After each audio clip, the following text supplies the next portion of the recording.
This is the Sports Timeout Podcast with Brooklyn Farrell, Tony Karanko, and your host, Wes Underwood.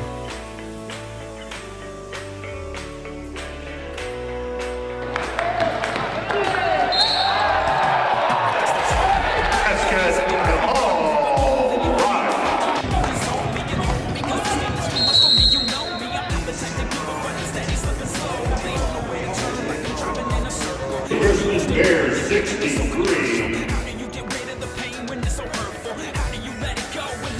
Joshua Wildcats 60.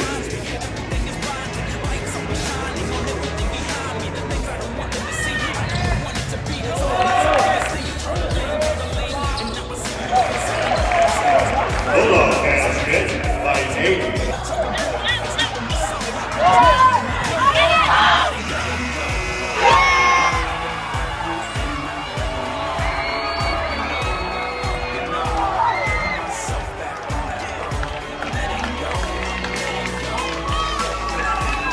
In the game, the final score, the West City Cardinals 53, Francis House. Jackson impressive on their opening possession. Davis with a burst. Davis with a touchdown. Yonke, a fantastic block. That was Jaden from 16 yards out to help spring Isaiah Davis. 3 formation for the Jackrabbits. And that will do it. How sweet it is for South Dakota State. National champions for the first time.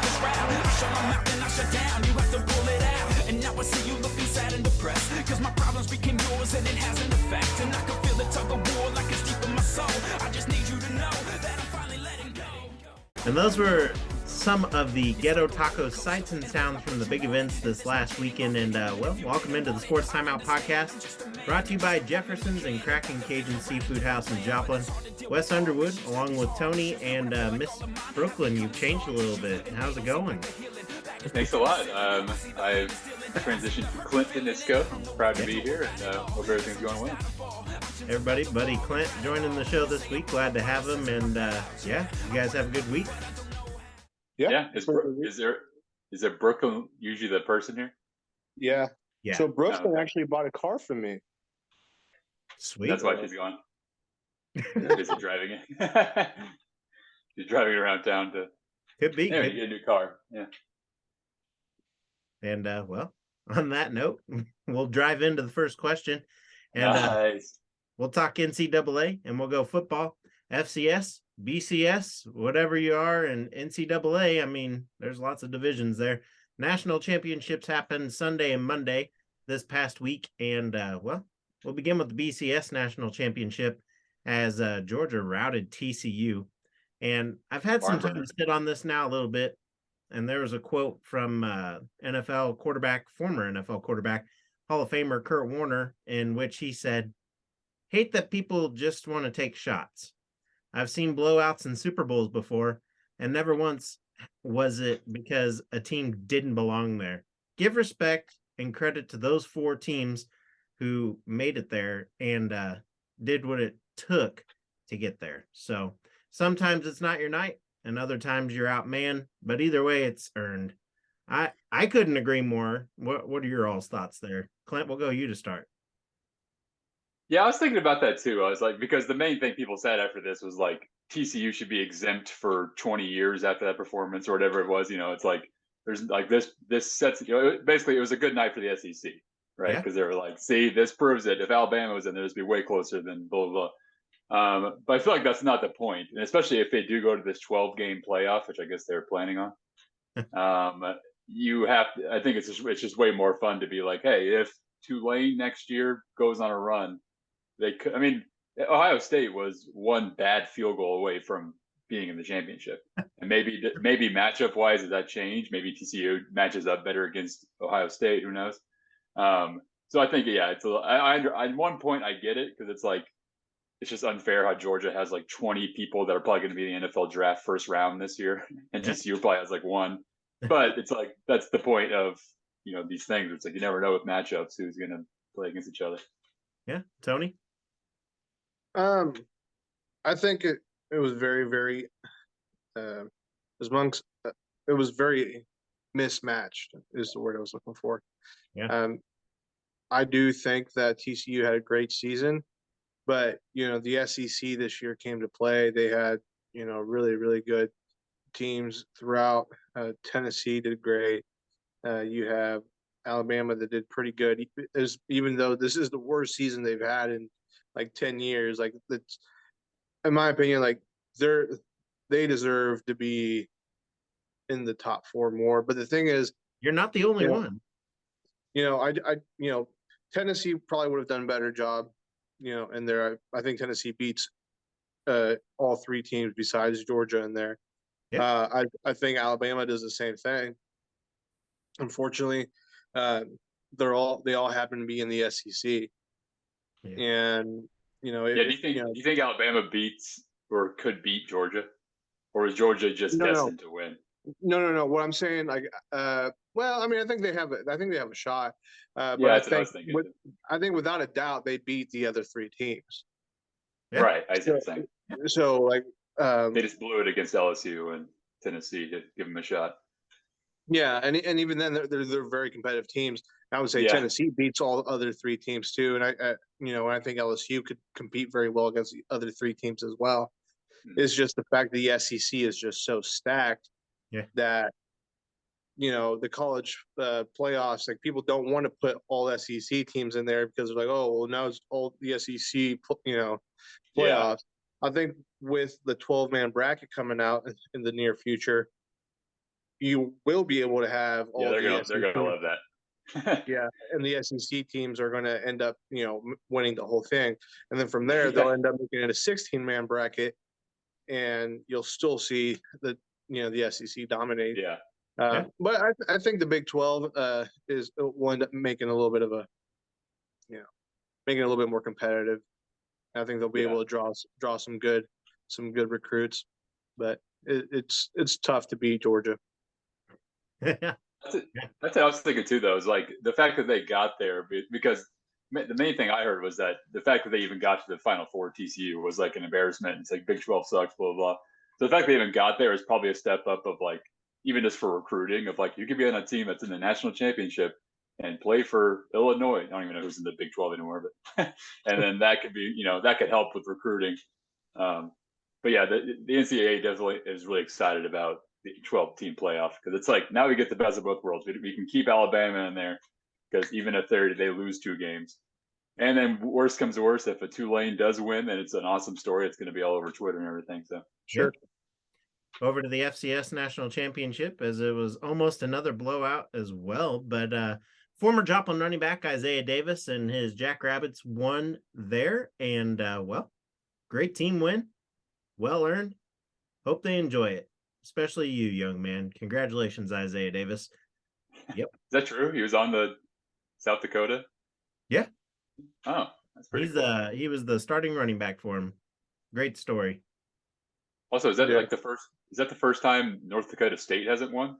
Or has there been some times they haven't won? That's the first time they haven't won in a while. I was going to say. Yeah, that's South Dakota's first ever, so even better.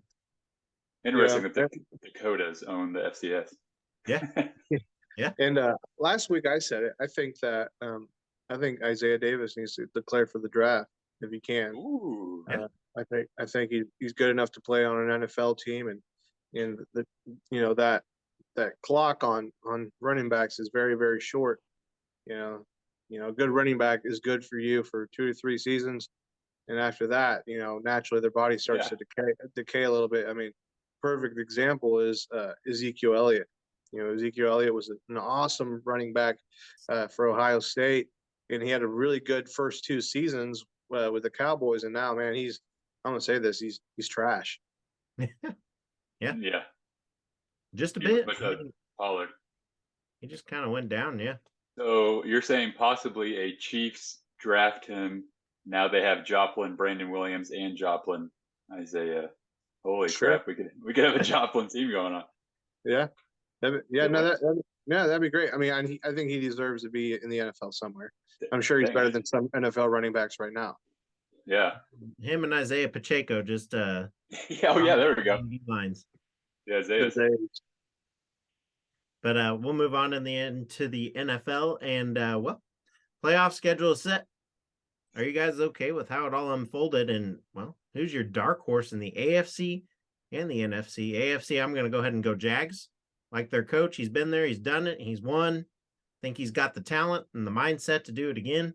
NFC, I'll go 49ers. I mean, I don't like them, but I mean, what the rookie Purdy's done there, the quarterback, I mean, yeah, where they can end up, sky's the limit for them, especially with run CMCs. So, but you have the Jags winning the AFC. Just a dark horse. I got to move. Oh, dark horse. I got to move them past the first round. That's a good one. I see. I hope so. But yeah, go ahead, Tony, with your AFC champs. Yeah. I see. I'll agree with you with the Jags on that. I think they're competitive and they're gritty enough. I think that they can make it a game. I don't see them winning more than 2 games though. And I'd say in the NFC, I'd say the Bucks, because the Bucks, even though it has Tom Brady, everybody's like, oh, we can't think like have Tom Brady like not be, in the Super Bowl. The team's just not very good around him. You know what I mean? So the fact that they barely made it, and even though their only weapon is Tom Brady, I think Tom Brady is still Tom Brady. The guy, Tom Brady for AARP, wearing that iPad. Oh yeah, is that commercial or something? AARP's for old people, man. Yeah, and he's gonna get there. That is funny now that how quickly they turned into a dark horse team. Yeah. 2 years ago they won a Super Bowl. Now it's if by the skin of their teeth, maybe they'll beat the Cowboys. It's like, wow, they've fallen. But yeah, I think the Jag, for one thing, I have a lot to say about the AFC because I think as Chiefs fans, we really want the Jags to win because it's just tough to beat AFC division rivals, the Chargers, 3 times. And both games we kind of escaped. I think we can beat them, obviously. I think we're really good this year. But we would just rather let's not even take that chance. And, they scheme up something and then we lose. And we don't even get that chance to play against Buffalo. So I really want the Jags to win. Now, it might be careful what you wish for. Or maybe because Doug Peterson worked with Andy Reid, you might have some schematic thing going where they upset us and then we're the ones embarrassed. But it would also just be fun to play the Jags instead of playing the Chargers again and having to worry about Herbert and everything. Yeah. But my dark horse, I guess the really big dark horse, if there was a betting thing of whatever the lowest betting odds, it would probably be the Huntley-driven Ravens. Because Huntley specifically, Anthony Brown was who played last week, and he's not nearly as good as Tyler Huntley. But I can see where it's it's another, again, division rival. John Harbaugh does not like the Bengals. Have something almost like that remember the very beginning of the season when the Steelers beat the Bengals, and it didn't really feel like the Steelers were better, but they just had 2 pick sixes, and it was oh my God, the Steelers beat them. I could see a game like that happening where it's not like Huntley is amazing, but it's oh my God, the Ravens won 13-9, and now the Ravens are playing the Chiefs. That would be a real dark horse. And then for the NFC is kind of sucks this year. Don't you agree? It's kind of they all suck. Yeah, it's there's no teams that's I'm really excited about. It's my dream is Eagles Chiefs just because of there's the Kelsey podcast, New Heights. The Kelsey, that would be fun. But all the teams are kind of I wouldn't really be excited about a Chiefs Cowboys, a Chiefs Niners again with a 7th round quarterback, a Chiefs Vikings. Chiefs Vikings would be fun, I guess, but they just seem like a fraudulent team. I doubt would get there. It's a weird NFC. Rematch between the 49ers or Tampa Bay or Vikings. I mean, all the teams that played in the Super Bowl are exactly. So. Oh my God, you're right. We need to get if Green Bay was in there, they'd have every team we've ever played in the Super Bowl. Yeah, that's crazy. I didn't think about it. Tampa Bay would be fun. We could Green Bay spoiled it. Green Bay spoiled it. You're right. Yeah. If Tampa Bay luckily get in there, which is crazy, Tony's right. I could see a way where it's the NFC is just so fraudulent that Brock Purdy throws 4 interceptions against them, and it's oh my God, the Bucs are in the Super Bowl, and that'd be so good because then it's the Chiefs can beat that team again, assuming the Chiefs make it to the Super Bowl. But it's then we could have it where it's okay, good, Mahomes beat Brady. Brady got the first one, but Mahomes beat him this time. Yeah, I don't think the Bucs can get there, but you never know. Be pretty interesting. So Moving on in the NFL, and we talk into the season coaching changes, and I want to know your most shocking coaching move to begin. Cliff Kingsbury's mine. I mean, that guy has only been there a couple years. Give him one more. But it's not really his fault Kyler Murray keeps getting hurt, is it? I don't know. Anybody else? Well, I don't think it's necessarily Kyler Murray getting hurt. It's everybody else around him. I don't think he was very deserving of the spot anyways. I think there was better candidates at the time that could have been the Arizona Cardinals head coach. So I think I don't that one doesn't surprise me. But I heard murmurings that he was a little overwhelmed as a head coach. He's a great offensive mind, and there's some teams like my team, the Jets, that might be interested in him as an offensive coordinator. Yeah. But he was a little overwhelmed as a head coach, and I think that kind of bore out. Where it's like, especially last year. Remember last year they were like 10-1. Yeah. Right? And it was like, well, of course the Cardinals would be in the Super Bowl at 10-1, and then they just went. Yeah, I think it's because of that. Like he doesn't really have the head coaching mentality of like a Mike Tomlin or something that can like gear up his team. And on top of the fact we had tons of injuries, the GM was probably not really drafting the right guys around. It's probably not a fun team to be a fan of in general. But I could see him being fired too. Yeah, kind of. Yeah, they're definitely one of the more boring teams out there. They really are. It's not like Kyler Murray's the only guy to get excited about, and it's kind of like he's probably like the 8th best quarterback in the league right now. And nobody hates the Cardinals. You know what I mean? Like people hate the Chiefs. People hate yeah, the it's Bucs. true. Like, Not you know even what I mean? fun Like in a rivalry way. It's just kind of like, I guess we're playing the Cardinals. Like whenever the Chiefs demolished the Cardinals week 1, it was kind of like, well, that was cool. You know, Nobody hates the Cardinals because they hate the Cardinals turf. No, there you go. You're right. Everybody hates the Cardinals turf. That's Lots right. of injuries, including Kyler Murray, happened You're on right. that year. So You're right. They got to get rid of that. And also, they made it with a neutral game. I don't know if you heard this. Neutral game is going to be in Atlanta if the Chiefs play the Bills, and people are mad about that because that's a turf field. Yeah, it's weird. Yeah, Atlanta. What is an odd? I get that I guess it's equidistant. Tony Gonzalez came up with that, didn't he? Probably. Oh, there you go. That's right. what is it? Tony Gonzalez came up with that idea. With his Falcons and Chiefs connections. Yeah. I wonder if the NFL will kind of like that, just because it would almost feel like a little mini Super Bowl. Yeah. Where it's like we're in a dome and now the Bills and Chiefs are playing. That's might so be easy to get rid of the home element. I know. Now I'm on the side that I think it's fine because we got the bye. I'd much rather would have the bye than like we get home field advantage, but we still have to play to another game. Even Brandon Williams on his Twitter this week. We got that bye, baby. Time to rest up. Yeah. God bless you, Brandon.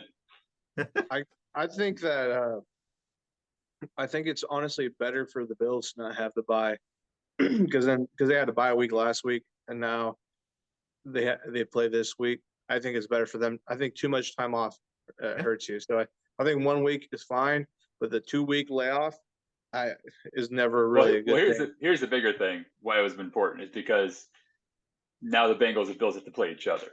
That's the main thing. Unless one of these backup quarterbacks beats them. And this guy, I think this is kind of a theory about what happened to the Chiefs last year. Was that we played that game against the Steelers where you still have to spend a week, as bad as the Steelers were, we had to spend a week strategizing. Okay, we had to waste a couple of plays that maybe Andy Reid had boiled up. Then we have to go and play this Buffalo Bills team, which is probably the best team besides us. It takes all our might to go to overtime. And I think what happened was we take a big lead against the Bengals and we kind of just ran out of fumes. It was like we spent so much effort. We had to play that game. Then we had to play the best team in the league. And now we're playing another team. Whereas the Bengals just had to play the Raiders and the Titans and then they were there. So I think that was the biggest part. It was like, if we only had to play the Jaguars and now we're in the AFC Championship game, that's a way bigger advantage than having to run around with Tyreek Hill and Jalen Waddle against the Dolphins and then have to play the Bengals and hope you win and then play the Chiefs. So that was the biggest thing. It was I didn't want to have to play the Bengals and then play the Bills after that. We get this. That was my only thing. I was like, thank God we got that. Yep. Next in the NFL, we talk brutal partings. And on social media this week, Derek Carr's heartfelt tweet sent out yesterday saying he's done in Vegas for good. And then DeAndre Hopkins' cryptic post just saying that he's forever grateful. Do you blame either one of them for wanting out and wanting a new team? I mean, both teams tanked. One has a clueless head coach. The other one was fired. It's been a weird NFL year, that's for sure. Yeah. No, I don't blame him whatsoever. No? No, I think Derek Carr definitely deserves better. I think there's a few teams out there that could appreciate having him, Yeah. like the Cardinals. Or my Jets. Yeah. Or Yeah. the Jets. Like literally any team that has literally any team besides like the Chiefs and like Jaguars and like a few of those like teams, like they have like Right. good quarterback, really good potential. I think Derek Carr deserves a lot better, and I think the way that it ended up being was very disrespectful to him because he's the only reason why the Raiders were any competitive whatsoever. Yeah. I And blame he's such coaching. Yeah. I blame coaching 100%. Yeah. For the way the season went, and then DeAndre Hopkins, he deserves better too. He needs to be on a team that's going to be competitive, like the Steelers or something. You know what I mean? Yeah. Mm. Agree. That'd be a nice fit. Yeah. Derek Carr thing was kind of unfortunate because, for one, again, as Chiefs fans, I think a lot of us were kind of like a little happy that he wasn't going to play. You know, even though Stidham had that great game against 49ers, we were kind of like, as much as you Raiders fans don't like him, I feel like one thing, he's very loyal, like nice, like really loves his team kind of guy. So it felt weird to be like, don't even be in our organization for the next 2 weeks and we're going to trade you. It's like, that's kind of an odd sign for management if you're the Raiders, if you're a Raiders fan. That's why I really would want the Jets to get him. I think he'd be a good like veteran piece. We can draft a guy, whatever. Yeah. So definitely coaching, even though I understand giving McDaniel another chance. He is an offense. He can be smart. He did whatever he did against the Niners. It worked. And then the Cardinals, Chiefs, please. Chiefs, please, Hopkins. But that probably won't happen. But not in today's NFL. He'll probably go somewhere else. Yeah, I know. That's too much. You can't have too many riches with the Chiefs here. And lastly, in the NFL, we'll go ahead and talk the Miami Dolphins and Tua. The question here is, with him being out, Missouri native Skylar Thompson has been named the starter for the wild card game against the Bills. Tua against the Bills, though, when he was in there, they were 1-1. Both games between the two teams came down to 3 points or less. I mean, that was pretty interesting. And all that being said, Thompson is 1-1 in his two starts with 500+ passing yards. He will play over Teddy Bridgewater, who has played in the playoffs and has that experience. But Bridgewater is also ready to go, is what they stated saying this week as well. My question here, overall, I guess, is can the Dolphins win against the Bills? No, I mean, it's very unlikely, but I mean, I can see them like having a semi-competitive game, being like, 40-some to 20-some, where they score some touchdowns, they get on the board early, but the Bills' defense is too much for them over the game. So is Skylar Thompson from Missouri? Yep. I know he played at K-State. Oh, is he from like that Olathe area, or is he just from up in Kansas City area? Yeah. Wow. Okay. That makes me more excited. What's that? Fort Osage. Oh, okay. Yeah.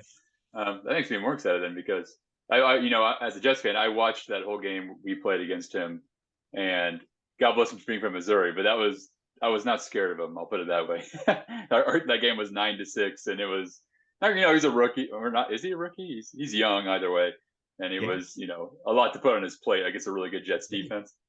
But I was kind of hoping, just for the Chiefs' sake, that Bridgewater would come in. At least he has some veteran experience. He can give it. He knows how to get it to Tyreek and Jalen Waddle. Make that maybe something happens and all of a sudden they win. Again, watching Skylar Thompson, if he does it, I'd be so happy. And show me State, Missouri, thank you.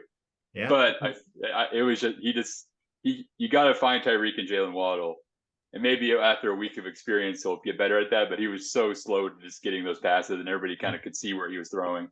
And I feel like the Bills will have that sussed out, especially with a little bit of momentum now after what happened this past couple of weeks. So stinks about Tua though, but makes sense. That would have been rough to have 3 concussions and then be like, oh, but you're good to go now again after 3 concussions. Yep. Yeah. Crazy. If they win, though, you think you see Tua coming back next week? Oh my God, that'd be insane. I mean, insane on a lot of reasons. For one thing, it's Tyreek Hill against the Chiefs again, so somehow that happened. And then all the conversations about how dare them bring back Tua after a 3rd concussion, and then oh my gosh, that'd be.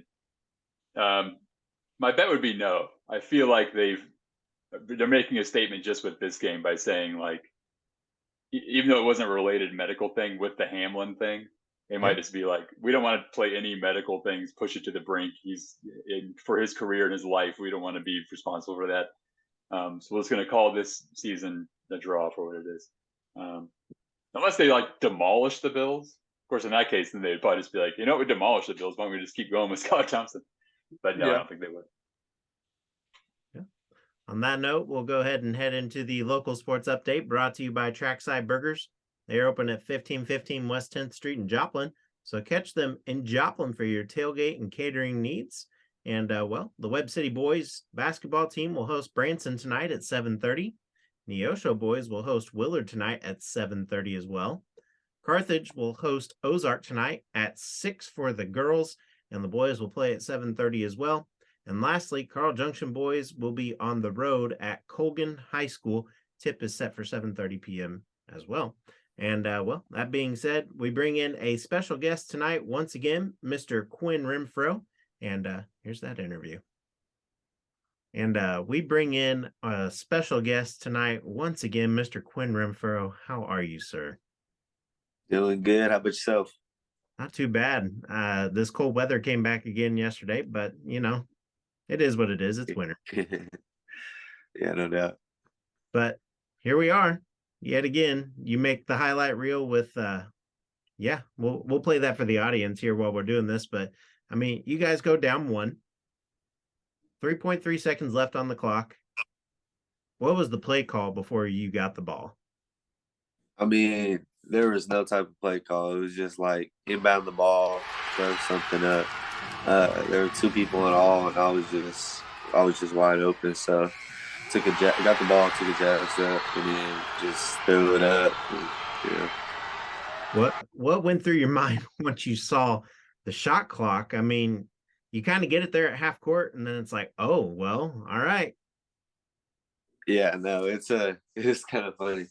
So like, I wasn't even thinking about shooting it. Like, it just happened. It was all kind of like a blur. Like, I didn't think about like how far I was in that. I just threw up, and like while I was going, it's like on target. So I was like, it's about to be an air ball, or it's about to go right in. And so like it was kind of funny when it went in. I felt like it like took everyone in the like gym a second to like react.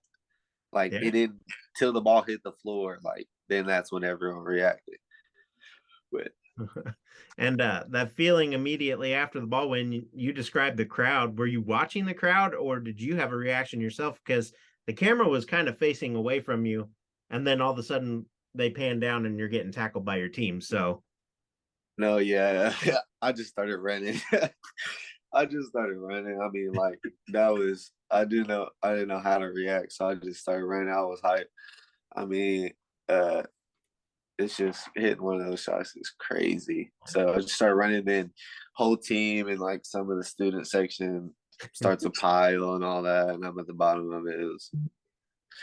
It was crazy. Incredible shot, incredible moment. Congrats on that big win. A very hard-fought game, all in all said.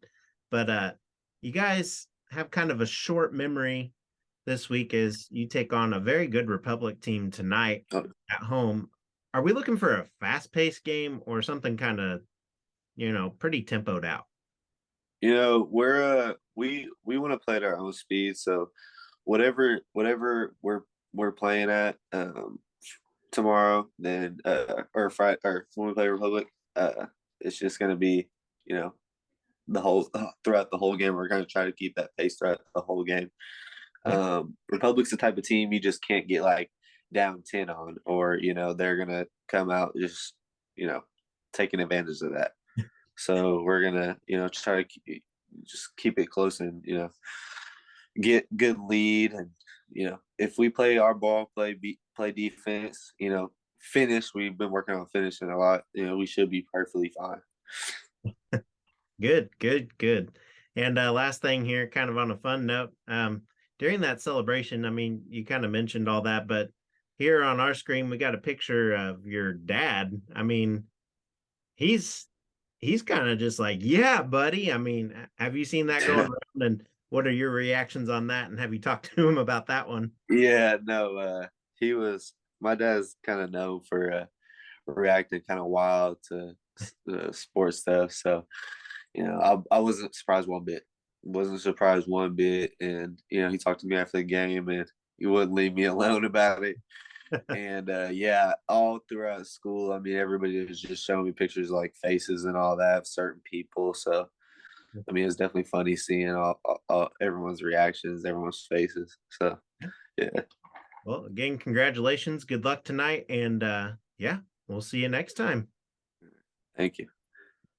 Good stuff from Quinn here. And go catch him tonight, 7:30, Joplin High School, Kaminsky Gymnasium.